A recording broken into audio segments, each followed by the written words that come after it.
Yang ketiga adalah wal mu'allafatu qulubuhum. Amil nanti kita akhirkan pekan depan kita bahas. Karena ada pembahasan khusus nanti pakai slide lah, itulah pakai PowerPoint. Sekarang kita bahas tentang mu'allaf yang di zaman Umar pernah tidak diberikan. Siapa itu mu'allaf? Selama ini kita tahu yang namanya mu'allaf itu orang yang masuk Islam sebulan, 2 bulan, ya, dan selanjutnya. Saya minum dulu mumpung hangat.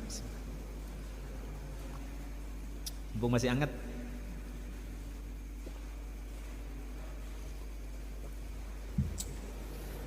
Nah, mu'allaf, Bapak Ibu, di dalam kitab ini itu ternyata kata para ulama itu ada 2 bagian.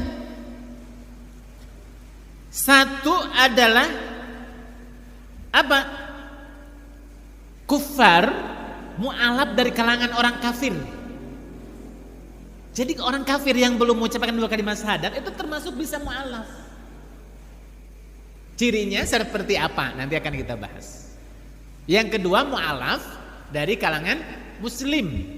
Artinya statusnya sudah dia menjadi seorang muslim, sudah mengikrarkan 2 kalimat syahadat. Ya. Nah, kita akan perjelas. Maksudnya mu'allaf dari orang yang sudah mengucapkan 2 kalimat syahadat seperti apa? Yang kedua, mu'allaf tapi dia belum mengucapkan 2 kalimat syahadat tapi dia boleh juga menerima zakat. Al-muslimuna minhum, mu'allaf dari kalangan orang Islam itu kriterianya satu adalah sadatun muta'una fi qaumihim aslamu wa niyyatuhum dha'ifah fayu'tuna ya tashbitan lahum. Satu di antaranya misalkan sadah. Sadah itu adalah tokoh, pemimpin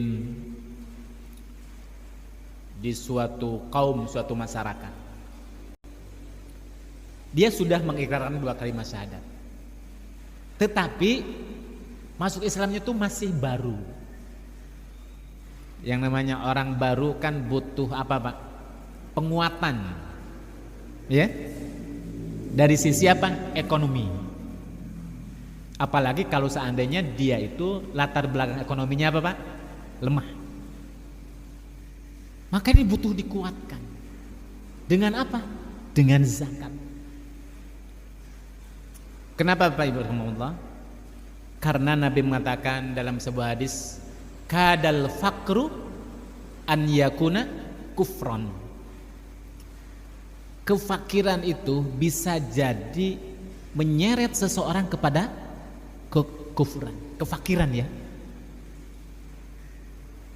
Maka kita ini memang Islam ini mengajarkan kepada kita untuk menguatkan akidah. Itu tidak hanya cukup dengan mengajarkan tentang doktrin-doktrin ajaran keislaman saja berupa ayat-ayat Al-Quran dan sunnah-sunnah Nabi melalui pengajian-pengajian, ya itu betul.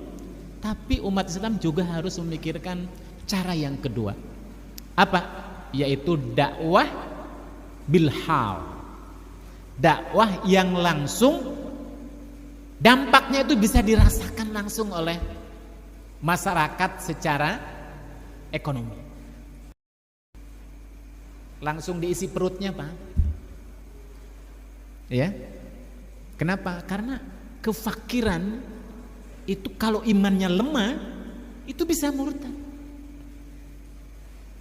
Di antara sekian contoh kasus-kasus terjadinya pemurtadan di beberapa wilayah, salah satu di antaranya adalah mereka pindah agama itu sebenarnya karena urusan apa, Pak? Perut. Urusan perut, miskin, ya, butuh bantuan, butuh biaya, dia terlilit hutang dan sebagainya yang lainnya. Tiba-tiba dia datang sebuah lembaga LSM apapun namanya, nggak pernah mengajarkan tentang agama kepada orang itu. Intinya apa? Memberikan bantuan. anaknya disekolahkan, dapat beasiswa, ya kan? Sebulan dapat Indomie sekian.